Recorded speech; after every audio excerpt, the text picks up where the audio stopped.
நிறைய நான் திருவோண நட்சத்திரத்தில் பிறந்தவர்கள் பார்த்தீங்கன்னா, அந்த வீட்ல இருக்கிற பொருள்களை எல்லாம் அப்படியே கலட்டி ஆராய்ச்சி பண்ணி அதை திரும்ப ஃபிட் என்னடா எல்லாத்தையும் கலட்டி போட்டுட்டேன்னு சொல்லும்போது, இருங்க இருங்க அப்படின்னு சொல்லிட்டு திரும்ப அதை எப்படி ஃபிட் பண்ண முடியுமோ அந்த அளவுக்கு இருந்தது வச்சது நேர்த்தியா அப்படியே அதை சரி பண்ணி வைக்கிற குணங்கள்லாம் அவர்களுக்கு அந்த இன்ஜினியரிங் மைண்ட் எல்லாம் சின்ன வயசுலயே வந்துருது.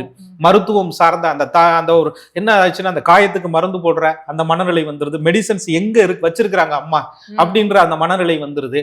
இதெல்லாம் அப்படியே காப்பி பண்ணி இதனுடைய செயல்பாடு ராகு திசைகிட்ட இவங்கள்ட்ட வந்து நிற்கும்.